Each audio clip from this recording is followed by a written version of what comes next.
how does one know if he's improving, or is there even a need to improve, or is that up to the individual? Okay, am I happy with what I'm doing now? Am I happy with the level that I'm at now?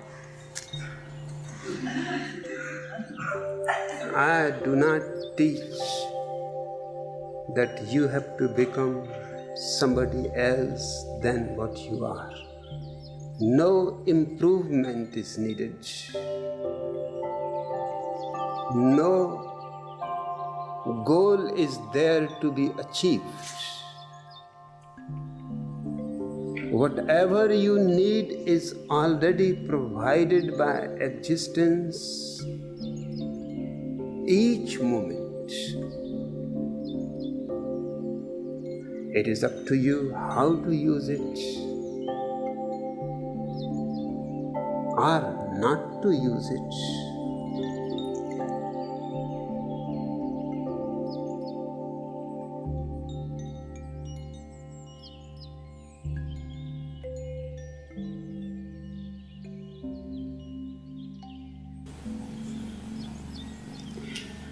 My whole vision is of a human being totally alive, intensely alive, enjoying everything that life makes available, and enjoying it with grace, gratitude towards existence. And that's what loving yourself means. It means that you have thrown all garbage of religious rejection, repression. You have dropped all the ideals that they have given to you, that you are now standing on your own, as if you are Adam and Eve. So no priest has been there before,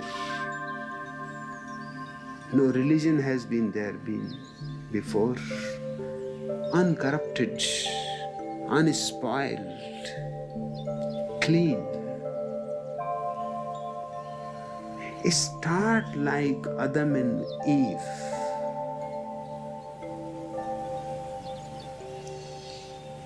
Just think of the idea. Why bother about the past? Forget about it. You are the first man. Start living as if you don't know how to live. Nobody is there to teach you. No guidelines exist.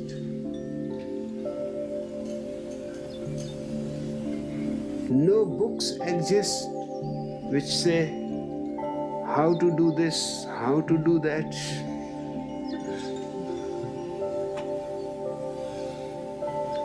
You are just left alone on an island. Everything is available.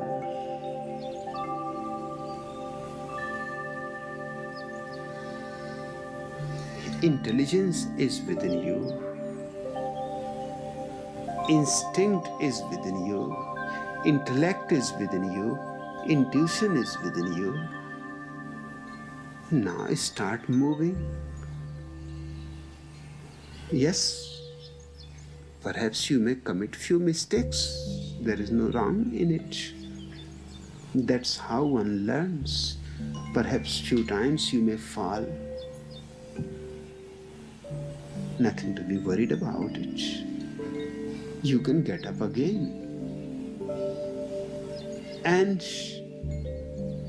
next time you will be walking more carefully, more alert.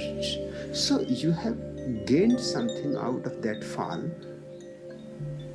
Out of each mistake, each error, you are constantly gaining something. Errors are valuable. Mistakes are immensely necessary. If you are somehow protected from committing mistakes and errors, you will never grow. You will never learn a thing. You will never mature. So behave as if you are the first here.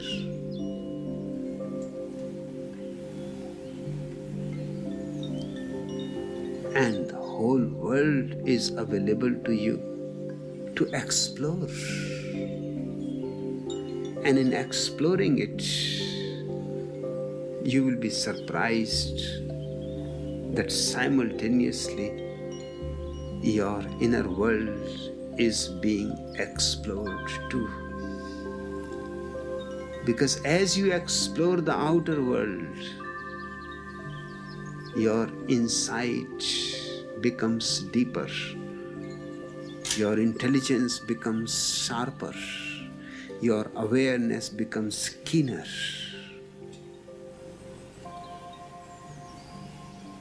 And a perfectly fulfilled man is one who explored both the outer and the inner. And at the moment of death, can have a smile on his face that he lived totally, that he is happy that he lived totally, that he burned his life candle from both ends together. When you can burn your candle from both ends together, why be miserly and burn just one side? When you can enjoy double light and two flames together, enjoy it. Because enjoyment is not simply enjoyment. Every joy is growth and brings you closer to blissfulness, to ecstasy. And unless you have attained to a state of ecstasy where you can say that I have arrived,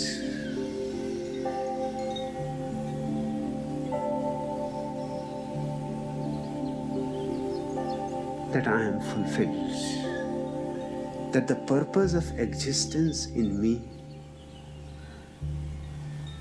is completed, that if now death comes, it is welcome. Now that is the only thing that I don't know. A man who can say that death now is the only thing that I don't know, life I have known, will be enthusiastic about death, will be eager to meet it, would like to have a plunge into it. And this is the paradox of life. One who is ready to die never dies. One who is himself ready to jump into death, for him death disappears. Death is only for cowards. Death is only for those who have not lived, who have really remained dead their whole life. Death is not for the living. The more living you are, the farther away is the death. If you are totally living, there is no death. Death exists not. then there is only life eternal.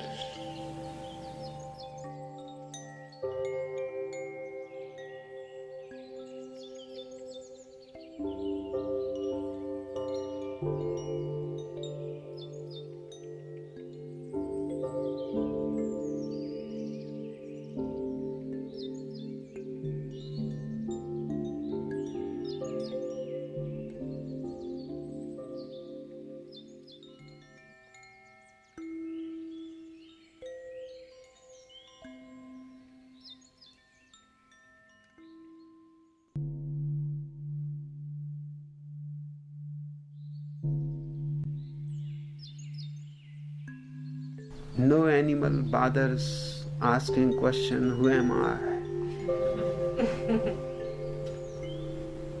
What is the meaning of my life? He knows it already. There is no question. There is no doubt, no inquiry. Man is continuous inquiry. A continuous question.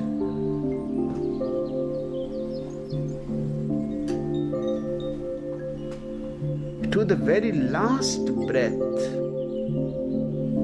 he goes on growing.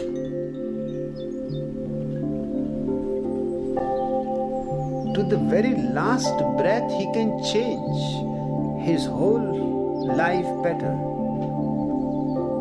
He can take a quantum jump.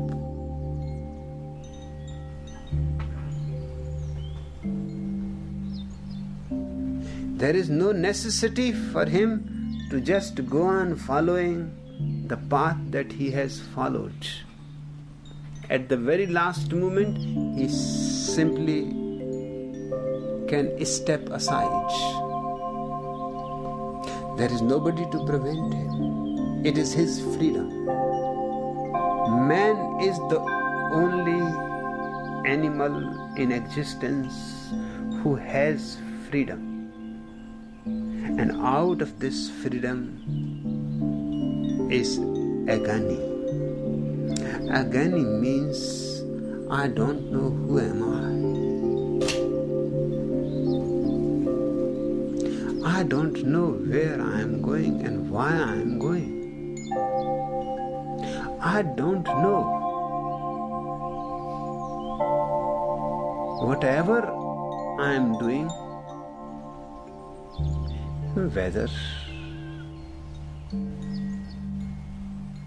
I am supposed to do it or not. The question continuously remains. Not even for a single moment, the question lives. Whatever you do, the question is there. That are you sure?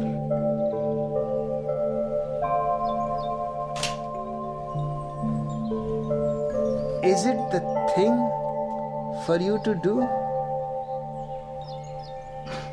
Is this the place for you to be? The question leaves not even for a single moment. And this is as deep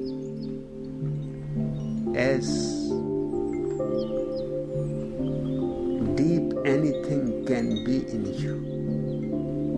At the very core of your being. This is the agony that the meaning is not known,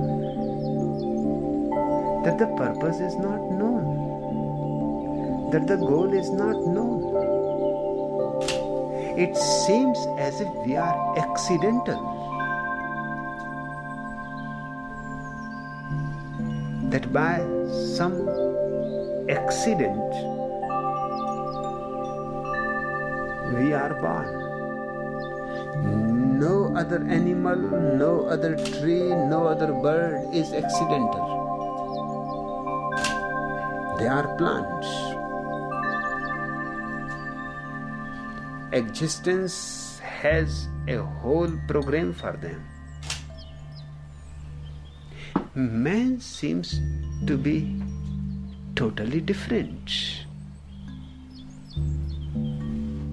Existence has left men utterly free.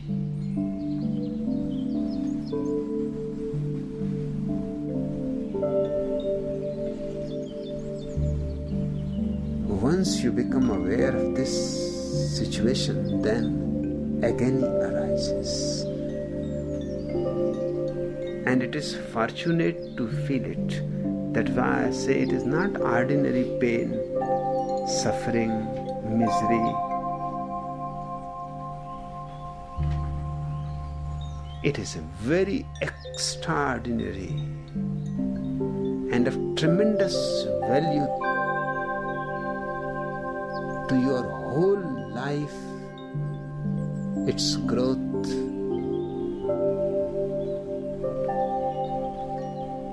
That you should feel agony. That your each fiber of being should feel the questioning. That you should become simply a question.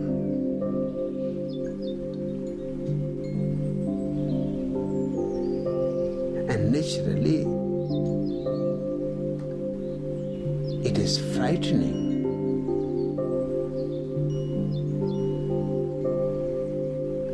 You are left in a chaos.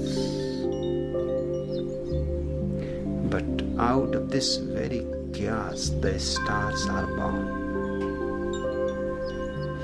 If you don't start stuffing out of fear, if you don't start escaping from your agony, everybody is trying to escape, finding ways, falling in love.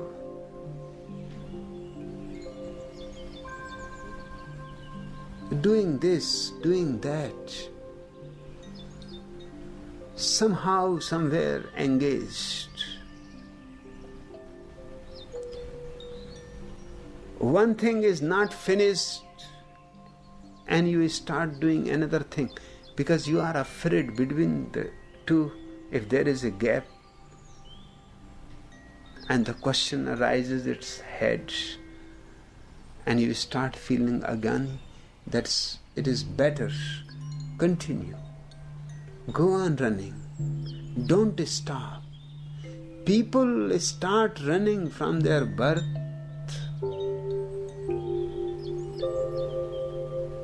till they die. They don't stop, they don't sit by the side of the road under a tree. To me, the statues of Buddha and Mahavira in the East, sitting in a lotus posture under a tree, does not mean anything historical. They mean something far more significant. These are the people who have stopped running. These are the people who have stepped out of the road on which the whole procession of humanity is going on.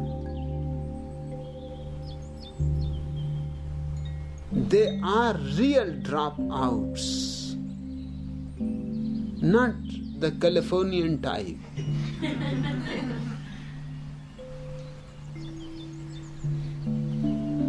Which within few years drop in again. No, these are real dropouts which never drop in again.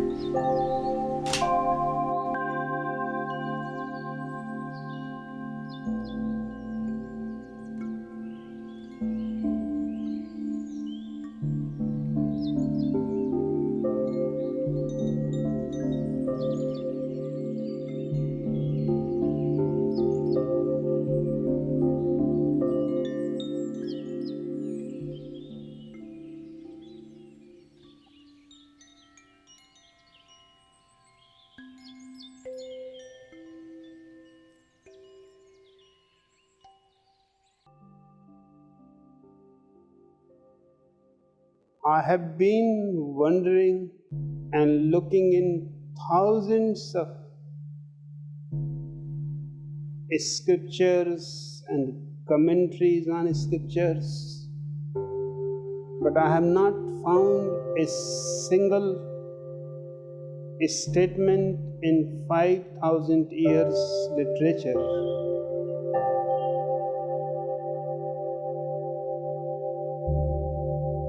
which shows some understanding about ignorance. In fact, they are all interested in knowledgeability. Ignorance they want to destroy. Knowledge they want to gain. Because knowledge will give them power. Knowledge is power. Knowledge will give you prestige, money, respectability. Knowledge will fulfill many of your ambitions and desires. Ignorance cannot do anything for you.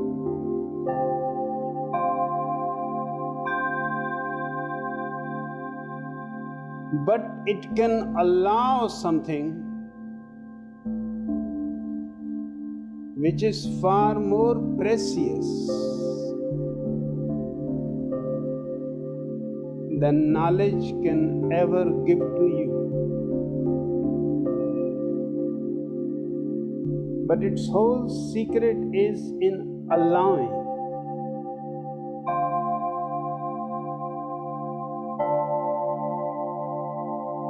In patiently waiting. With a question mark in the heart, with a quest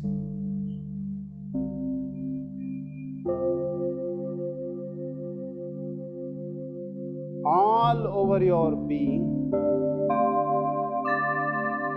a quest which is not partial,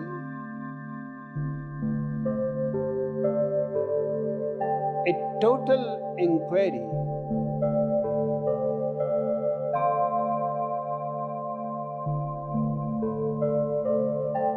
Ignorance is the beginning of wisdom. Rightly understood,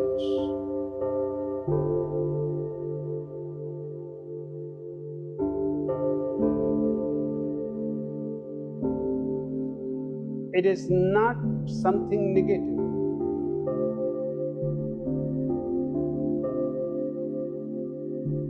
It is simply a tabula rasa, a clean slate. Nothing is written on it.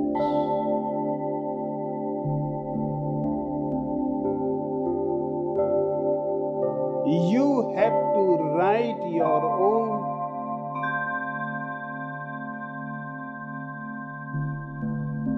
Holy Bible, Holy Quran, Holy Gita. You have to give birth. Ignorance is a womb. It contains the quest for truth.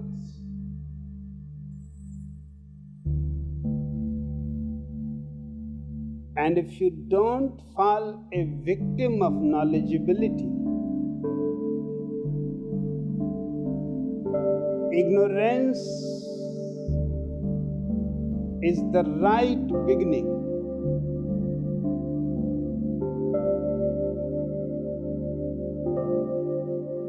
To know absolutely that I do not know is the first step of wisdom. You have known something of tremendous value. You have known your innocence. And in this innocence,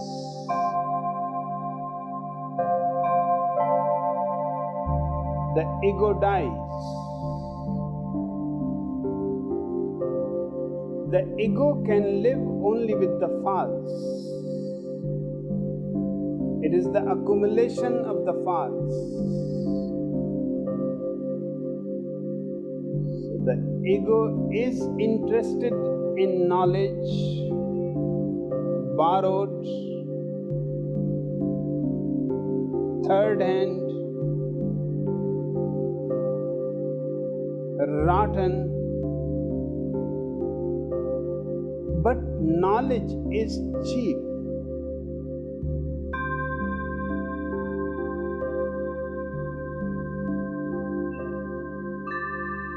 To know by experience is a risk. You may burn your fingers in the experiment.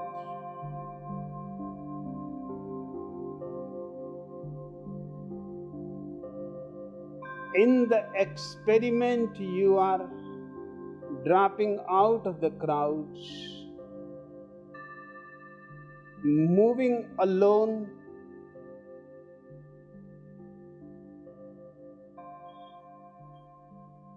in this vast universe, and you don't have any guide, any maps, any instructions. All that you have is a thirst.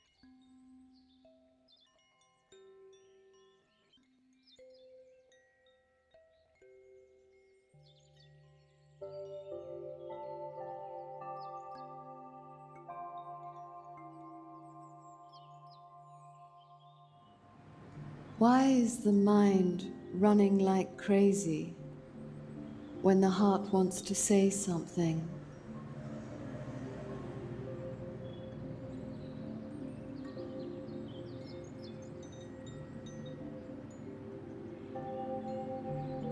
Mind is always afraid.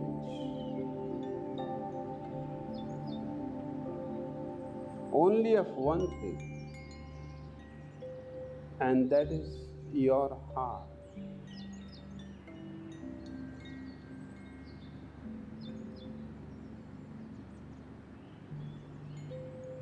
Because mind is basically meant to be a servant.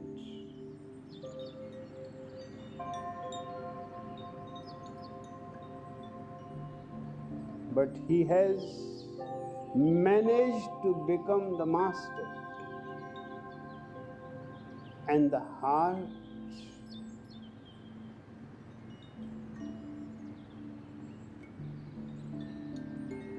which was going to be the master, has not even bothered to interfere.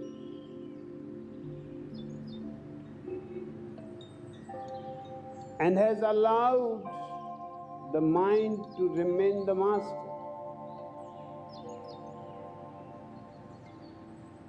But the mind is aware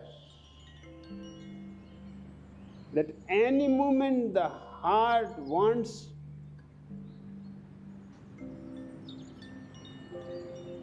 his mastery is gone. So whenever the heart wants to say something, a fear arises in the mind.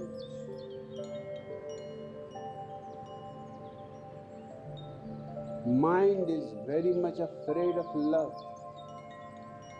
Mind is very much afraid of trust. Mind is very much afraid of anything that has to do with the heart.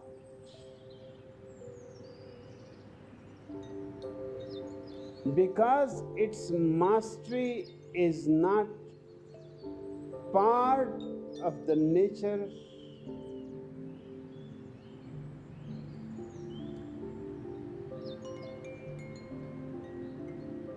heart is naturally the master.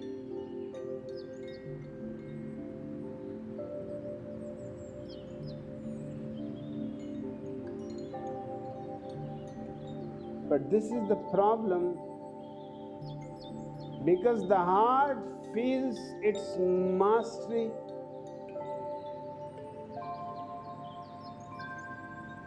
so definitely, with such a certainty, that it never asserts itself. There is no need.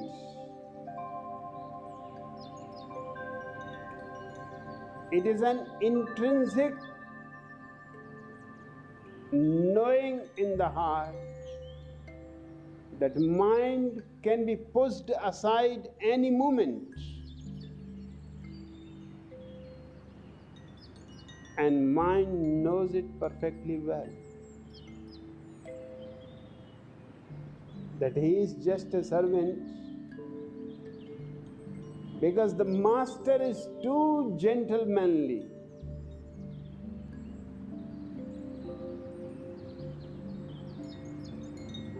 and has allowed even the servant to pretend to be the master. But a servant is a servant.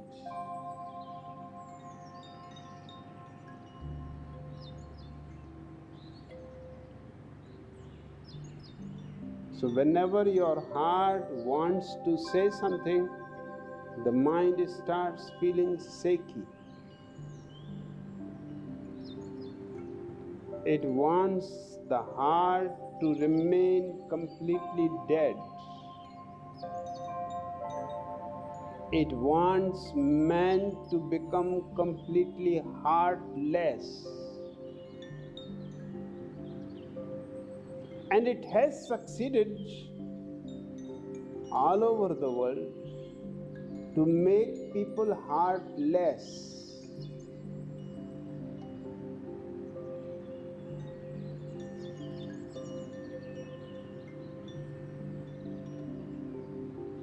But once in a while,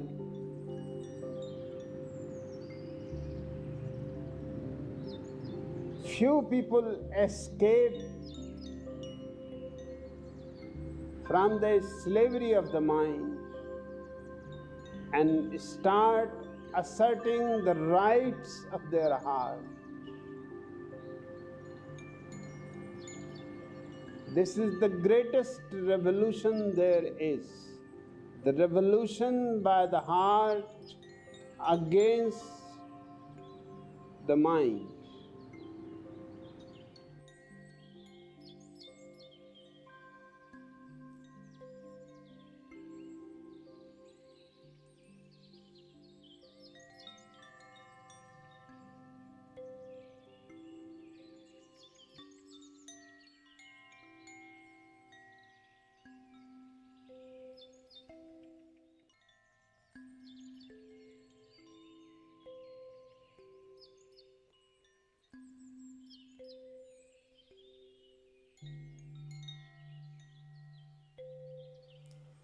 Recently, you spoke about the will to power.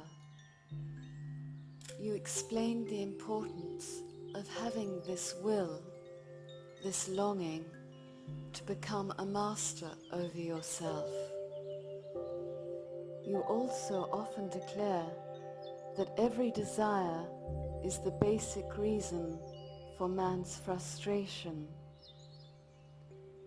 Can you please explain the difference between will and desire?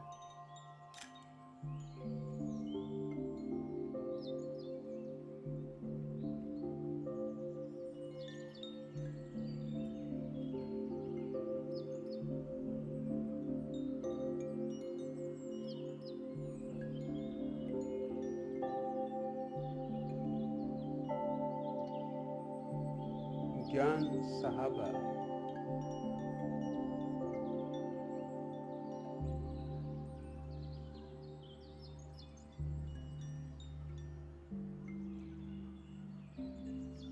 The difference between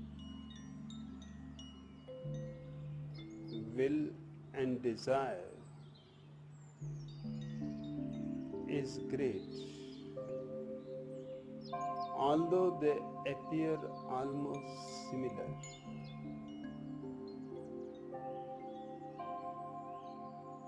Desire is always for things.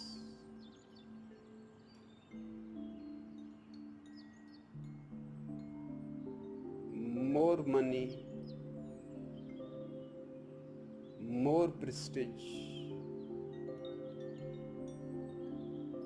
more respectability, more knowledge, more virtue,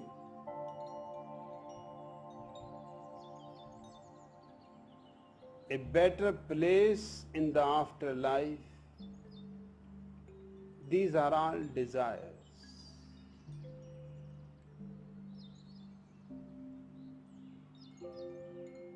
Desires can be millions.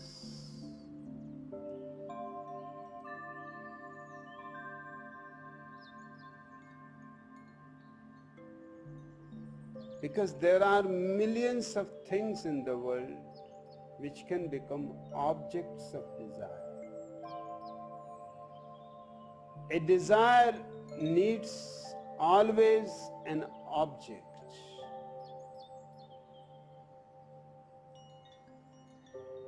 Will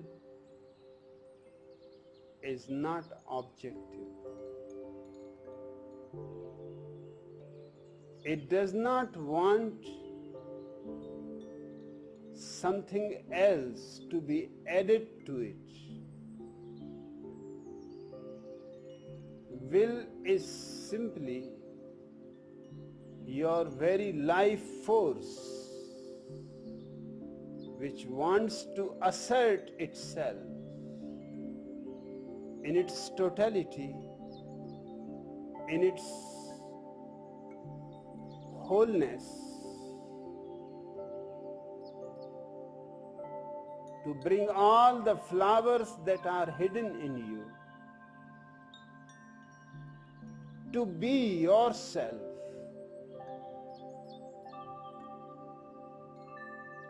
The will knows only one thing, and that is you and your golden future. You right now are only seeds, but you can become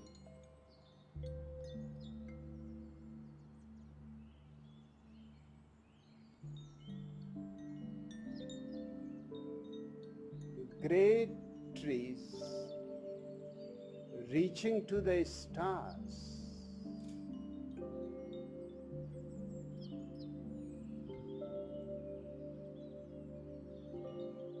Vincent van Gogh,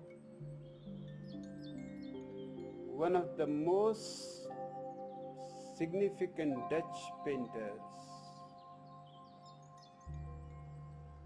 was also thought, just like Nietzsche, a madman. He had also to live in a madhouse.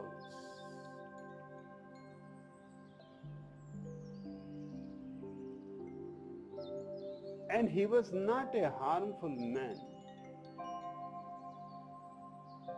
Just his paintings were not according to the ideas of people. It's strange, in this world you are not even free to paint something according to your own idea, which is not harming anybody.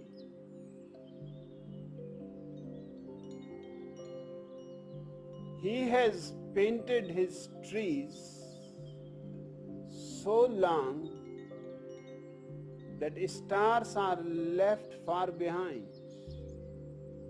they go above the stars. Naturally, people used to ask him that this is sheer madness. Where have you seen these trees going beyond the stars?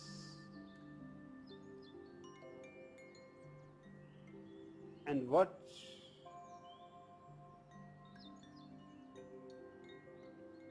was his answer always is immensely significant. He used to say to me, trees represent the will of the earth.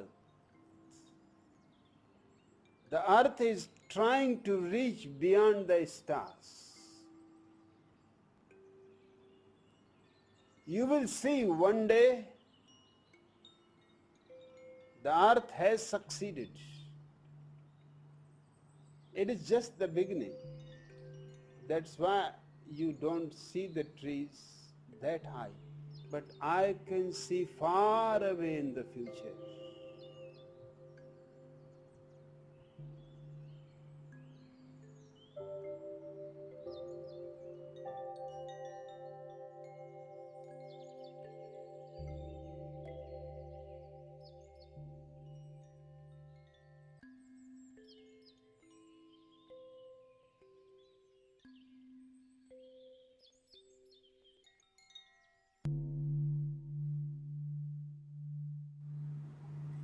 Every year, a hunting club went up into the Montana hills. The members drew straws to decide who would handle the cooking, and also agreed that anyone complaining about the food would automatically replace the unlucky cook. Realizing after a few days that no one was likely to risk speaking up, Sanderson decided on a desperate plan. He found some moose droppings and added 2 handfuls to the stew that night. There were grimaces around the campfire after the first few mouthfuls, but nobody said anything. Then one member suddenly broke the silence. "Hey," he exclaimed, "this stuff tastes like moose shit, but good."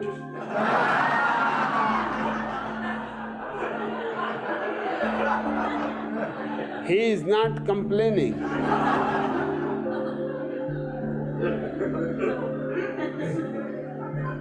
In fact, he is appreciating.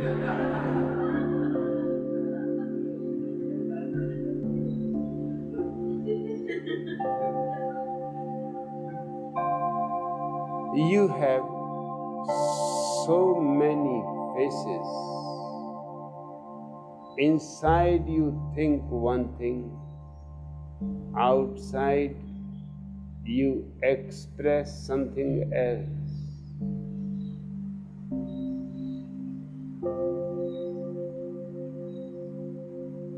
You are not one organic whole.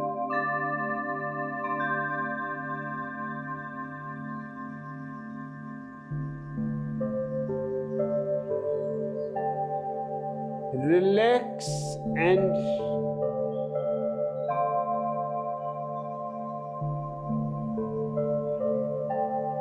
destroy the split that society has created in you.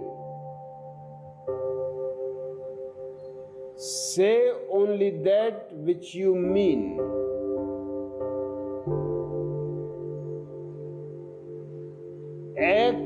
according to your own spontaneity. Never bothering about consequences. It is a small life, and it should not be spoiled in thinking about consequences here and hereafter. One should live totally, intensely, joyously, and just like an open book, available anybody to read it. Of course, you will not make a name in the history books.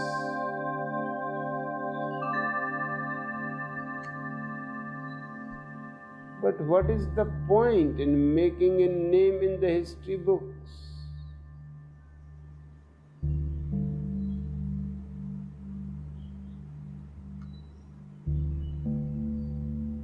Live rather than think of being remembered.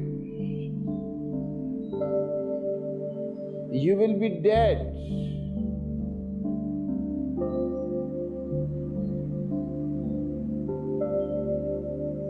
And millions of people have lived on the earth.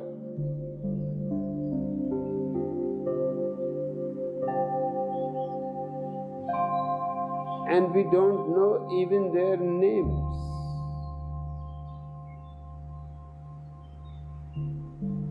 Accept that simple fact that you are here for only few days and then you will be gone. These few days are not to be wasted in hypocrisy, in fear.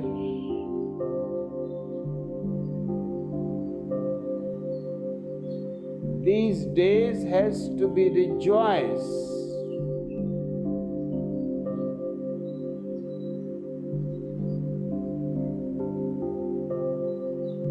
Because nobody knows anything about the future. Your heaven and your hell and your God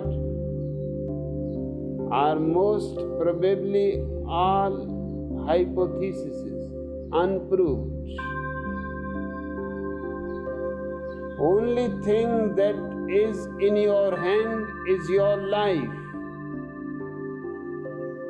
Make it as rich as possible, and by intimacy, by love, by opening yourself to many people, you become richer.